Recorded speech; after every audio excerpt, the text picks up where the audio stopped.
The following is an AZPM original production. Arizona Science is supported by Research Corporation for Science Advancement.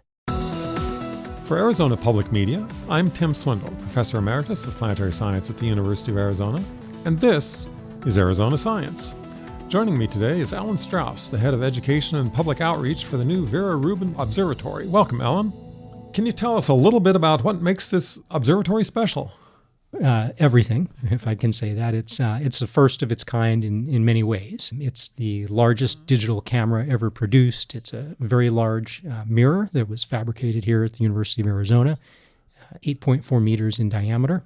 It's unique in that it has two surfaces. So there's a primary surface that the light hits first, and then there's also a third surface. So the light will reflect up to a secondary mirror, then back down to a third surface in the center of the mirror, and then, of course, into the camera. So I like to say that it is going to bring the sky to life. So we've had many surveys in the past, and this one will be running for 10 years. And it will create, in many ways, the highest resolution time-lapse of the night sky ever. Observatory is named after Vera Rubin. Who is Vera Rubin, and what's her importance to this? The observatory is called Rubin Observatory, named after a very famous American astronomer, Vera Rubin, who proved mathematically the existence of dark matter. And so this is one of the main science objectives of the telescope, the observatory, is to survey the sky and help us better understand and characterize dark matter and dark energy and the formation and evolution of our galaxy and of the universe. And the survey is actually called the Legacy Survey of Space and Time. And we have a good acronym, LSST. So if you see that, that's what that stands for, the Legacy Survey of Space and Time. What are you expecting to change? Lots of things. Many questions we don't even know to ask yet.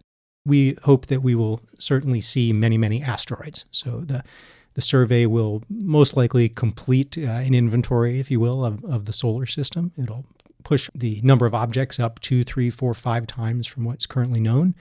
It will detect supernova explosions, anything that moves in the sky, anything that changes brightness, things that fade, things that weren't there and appear, things that pulse in brightness.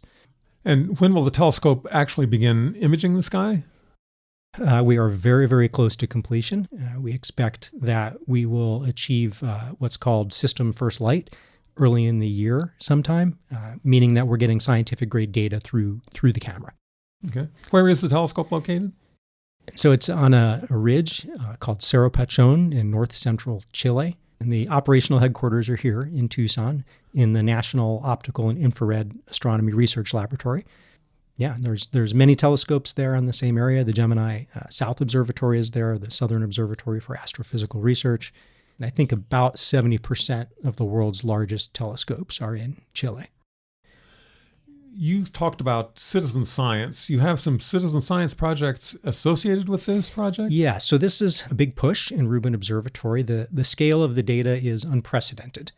And we need the public, right? We need volunteers, amateurs, and professional scientists around the world to join in and help us go through the data. So we're working through the education and public outreach team, through what we call our community science team, to create a platform where researchers can very quickly put citizen science projects up on Zooniverse, which is a very popular citizen science platform for all sciences, not just space science. And we will count on volunteers from the public to go through data. So you're not defining what the projects will be. You're waiting to see what researchers come up with. That's right. We will be encouraging researchers to use the platform. I mean, if you imagine, a couple million alerts a night on asteroids and you're a researcher, you don't have the computing power to go through those unless you harness the global population. So I always like to say, there's several thousand members of the science community in Rubin Observatory, and then our education and public outreach team is supporting the other 8 billion people. Good luck, and we're looking forward to seeing what comes out of this.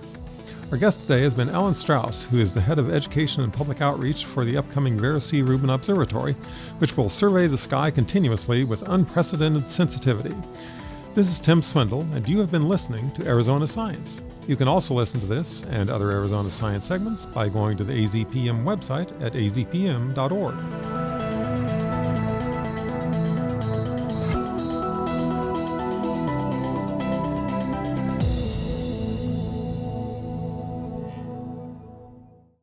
Thank you to Research Corporation for Science Advancement for their support of Arizona Science.